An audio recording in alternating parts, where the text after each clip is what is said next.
I mean, I think you're a guy that really figured out how to do your job. So if that makes sense, like you just really did it for the right reason. Like everything that you just did it all the way, every lap at the practice track. Like when I was around you guys for that week filming that, I just remember you guys doing every single thing. Everything was 100%. And like it seemed like you got a lot of value just out of like the process of doing things right. Yeah, I love the process of it. And I got that way. I enjoyed probably the process more than racing at the end. I just loved it. I loved getting up every day and trying to be better and ride my dirt bike and trying to chase that high of, being on the edge. So you said that the bikes have come a long way. So let's say 2015 Star 250, 2025 Star 250. What's different these days? Well, ended up being on the same suspension settings basically as my 2015 bike there for Millville, and to me that was like the sweet spot. That's where I was most comfortable. Isn't it wild that you just put that 2015 shock spring on? Yeah. I do. When you get, I mean, I've had some amazing people work on my bikes over the years, but that was a good setting. It was a really, really good setting, and I was able to. It did everything. I wouldn't. It was soft, but it did everything really well for how soft it was. But yeah, I just think probably the biggest thing is the engine got better. Just the mapping for the start as well.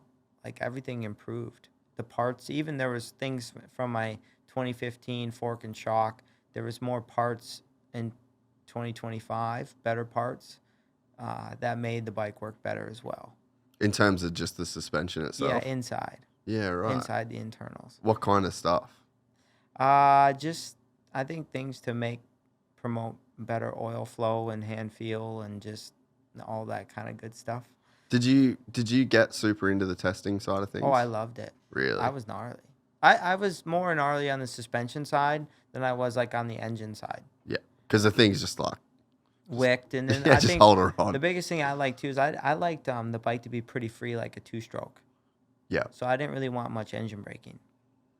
So that was a big thing that you worked on a lot of. That was a big thing because obviously when you get the decel, the bike kind of pitches, and then you would get like, you know, it'd be kind of rough handling. So obviously I like the bike pretty free, and then, there was things you could do with the clutch too to make it more free, and there's just a lot of really cool things and widgets and gadgets and stuff you can do to make a dirt bike be pretty sweet nowadays. And because you were super fit, the testing, you could just do it all day and be pretty dialed. Yeah. Could you see gains that you would make over other people on the team just purely because they couldn't do the amount of laps you could do?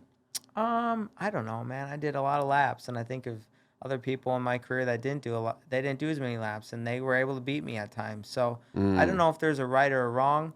Like I said, I think I just did what I was all in. Yeah. And there was times where I probably overtrained, and from a longevity perspective, I probably would have been able to maybe go longer had I chilled out a little bit and had more balance. But at the same time, too, you're not guaranteed 10 good years.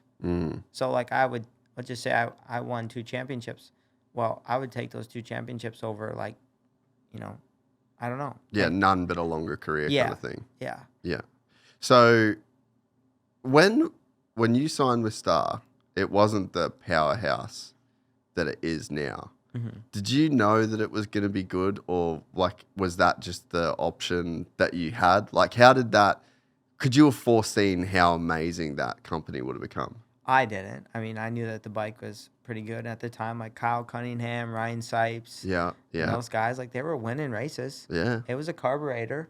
Like it was a good, like I got on the bike and I was like, dude, this thing's pretty good. Yeah. And then the next year was that 2014 fuel injected bike, engine backwards. And that was like, I was kind of nervous. I'm like, it's an all new bike for next year. Do I sign with these guys? I'm like, I don't know. And obviously I did. What other options did you have? I had an option with Bobby Hewitt back in the day. Was that have been the Suzuki? Yeah. The Suzuki or the KTM? I think were they Suzuki? Yeah, what year? It would have been 20. Because they went to 2013. That might have been the first year they went to KTM. Yeah. Or 2014. Yeah, because I was with them in the amateur program, and then Bobby called me because they were going to drop the amateur program, Bobby Hewitt was. And then Bobby called me last minute. Huh. And then I got that. And then I didn't even have a contract. With Star? No. So you were just riding their bikes? As an amateur-supported Star guy, I was with Bobby. And then I did really well at the Spring Nationals. And then that got me a factory ride with Bobby. It's crazy. Wild.